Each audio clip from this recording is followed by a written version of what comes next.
Hi guys, thank you so much for tuning into another video of As Always Aleia, where we always keep it real. Now guys, in this video we'll be discussing why this photo went viral.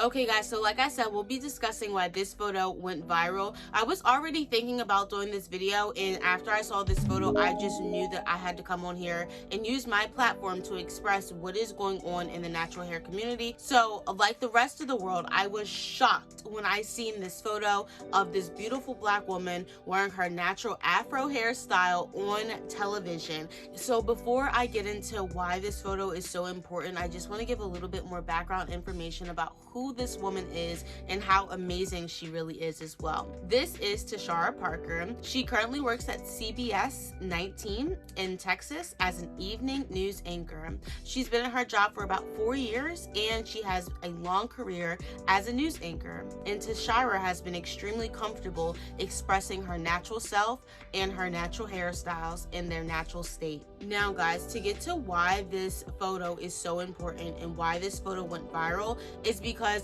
we do not see stuff like this every day.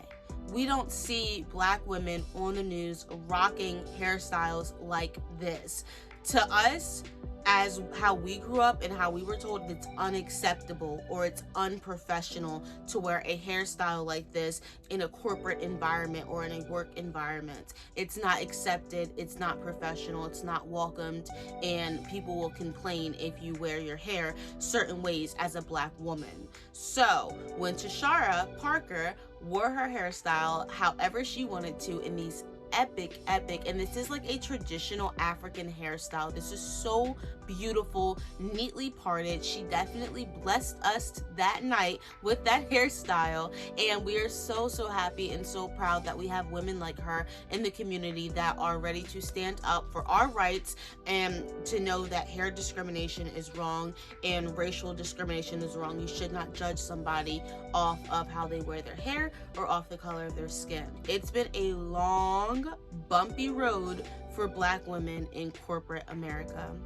So talk about just kind of what made you want to decide to actually start wearing natural hair on television. I'm excited to have this conversation with you. You were one of the first people who did it, if not the first in like our era on TV to wear natural hair. I remember seeing it and I was like, Casey's doing it, but I remember then too, yours was short and I still was like, man, I'm not confident enough because mine is huge. And then I got in TV news and several black women straight up told me, straighten your hair to get a job. Because it's what you're supposed to do. That's you're what told. you're supposed to do. That's literally what they told me to do, and I trusted them, and I don't think that they were wrong. Time now is 6:34, fired for her natural hair. That's what one former news anchor says happened to her while working in Jackson, Mississippi. Now, her story has gone viral. Liza Lucas, you're at the bridge, and you're following this conversation. What are people saying about this one? Well, Brittany Noble is finally speaking out after criticism over her natural hair. Now, she says that she switched from her on-air bob at the time, her signature look, to avoid damaging her natural hair. But after she was wearing her new look for about a month, she said that her boss told her to switch it back, that new look was unprofessional.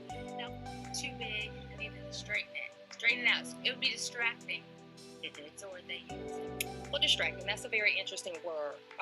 But in the world of TV, we see it all. It just depends on what market, what audience you're looking for right now, and really your bosses and what they allow you to do. So those were just a few examples of how these incidents are actually occurring in real life. There are black women all across America that do suffer from hair discrimination, and it's becoming an overwhelming problem where kids are also being asked to leave school or to not come back or to get their hair cut because it's not accepted. Well, tell me in your own words, what is acceptable? Tell me in your own words, what is professional hair or a professional hairstyle? I would like to know your vision of what it looks like. Don't worry, I'll wait.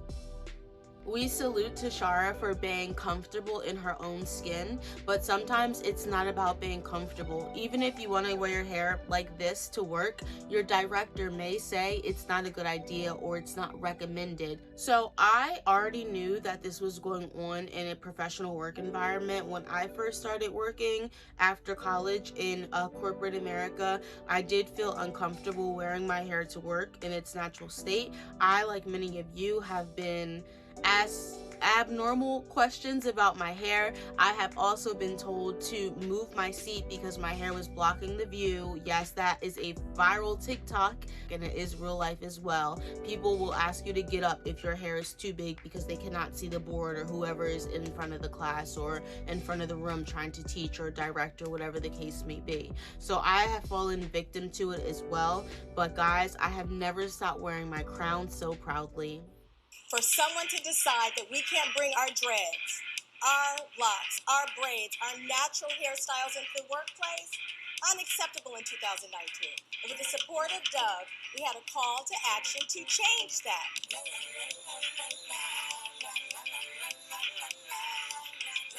Hair discrimination is a part of racial discrimination, a part of gender discrimination that Black women deal with every single day. It's so important that we are working together in order to pass laws across the country that outlaw this practice. How can you focus on doing the job that you're supposed to do if you're worried about how people feel about your hair? Here at Essence Fest, one of the biggest festivals for Black women in the country, we're trying to raise awareness about this important piece of legislation, the Crown Act.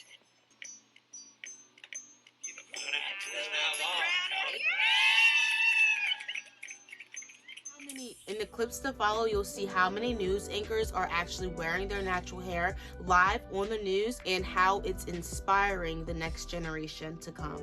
For that, and for almost 14 years, she had straight hair until yesterday when she unveiled her naturally curly locks. So Melanie, I know that you had a big response from viewers. I saw it all over Facebook, Twitter, Instagram. A lot of people are proud of you. You know, it was really touching to me. You know, who knew that it would resonate with so many people just making the choice to be myself. And I felt confident enough yesterday to launch it here on the morning show. Went through a few things with the bosses and they were like, go for it, Melanie. If you want to do it, then you do it. And so I was ready to challenge that. And though it's been one of the most liberating decisions of my career, it was not an easy one and it took some time. The first time I anchored the overnight show, the hairstylist convinced me to unbraid my hair and to wear my natural hair on air as it was. The feedback that morning was fantastic. One Monday in December, I was back from vacation and I didn't have time to twist my hair. So I did a wash and go. That was the first morning I was on the GMA set with Robin Roberts. Wait a moment, dig in the hair. I was going to put on a shower cap this morning because I wanted that hair. Once Robin Roberts signed off on it on national television, the rest was history. But do you always wear your hair naturally now? I do, you know, it's very rare when I straighten my hair, and I think going through that experience that I told you about, I think it's just made me so much more proud of who I am, and it also reminded me of the position that I'm in, that hopefully I can inspire young girls of color, white girls, brown girls, every kind of girl out there who is feeling ashamed of some part of who they are and what they were given by God. I don't want them to feel that. And so I hope that whenever I rock my curls on the air, there's one more little girl out there who's encouraged to do this. Exactly. And once again, we've got Carson here, Jones, if you're joining us, and she was on the show with us a little bit earlier, and she's a #1 fan. We're talking about natural hair right now, so if you have any questions, and of course, you brought these products once again for anybody who might be joining us right now, Tiffany. And why do you watch Channel 8, Samantha? Because I want to watch the traffic. Oh, it's the traffic. Isn't she? Oh, yeah. She's going to help you do the job. She's going to help me do traffic today. All right, and here's the deal.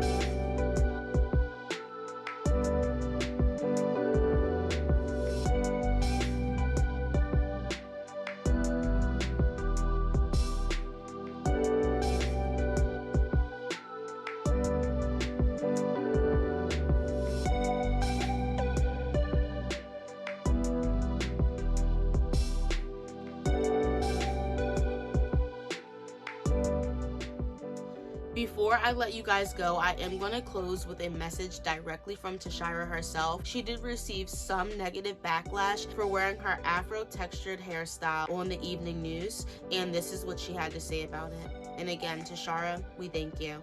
Representation matters. Two words that I've heard consistently throughout my life, and more so in the last couple of days, all because of the way I chose to wear my hair to work. Most of the time in its natural state or even in natural hairstyles, this style in particular, this whole bond situation, you see it's what caused quite the stir online. Overwhelmingly, many of you saying the style is professional, while some others saying, hey, not so much.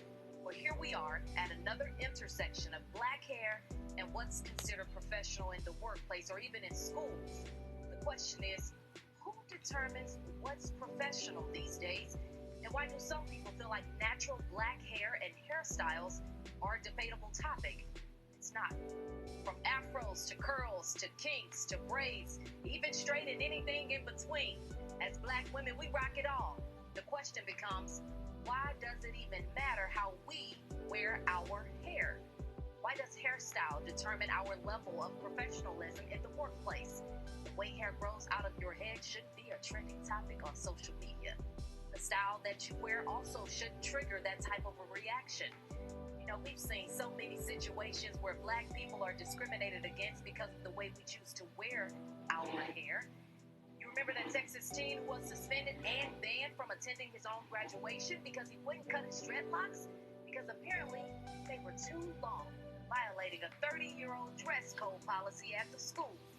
You know, I'm thinking those old, outdated rules should probably be updated at some point, you think? You know, I'm sure many of the rules made up about what's considered professional, whether at school or at work, they weren't made up by a lot of people who look like me. Yet for so long, black people and certainly black women have been forced to shrink themselves and not show up fully in so-called professional settings. Hair discrimination, it has often been a huge issue. In fact, there's even a push at the state and the federal levels to make hair discrimination a crime. It's called the Crown Act. It's a bill that will make it illegal to discriminate based on hair texture and hairstyles in the workplace and in schools. The Texas Black Caucus is also considering it, but currently it has only passed in less than 10 states. It is at the federal level, though. It just recently passed in the House. Now, if it is approved by the Senate and the President, it would apply to all 50 states.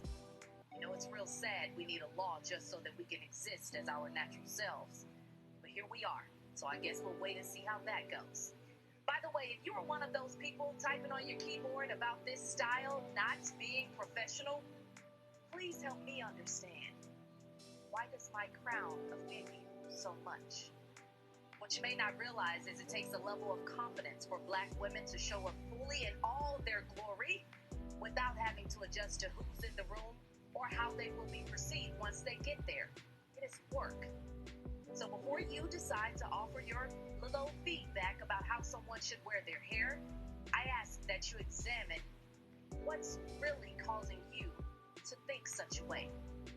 So back to those two words that got us here. Representation matters, and it truly does. So where do we go from here to make sure no one feels as if they aren't represented in the workplace? How do you create spaces that allow your black employees to show up as themselves fully?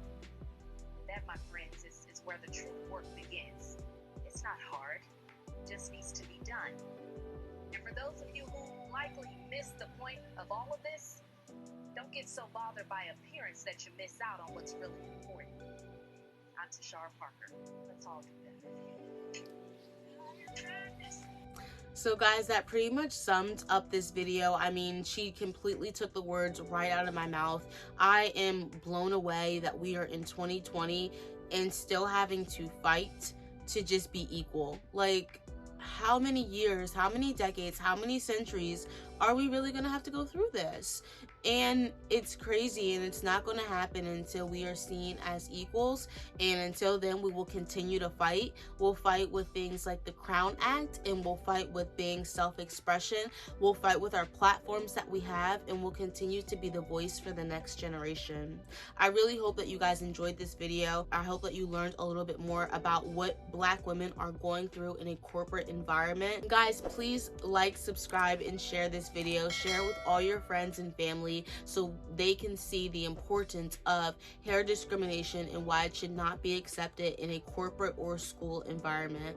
Guys, without further ado, I am going to let you go, but my name is Aleia. This is As Always Aleia, where we always keep it real. I'll catch you guys in the next one. Deuces.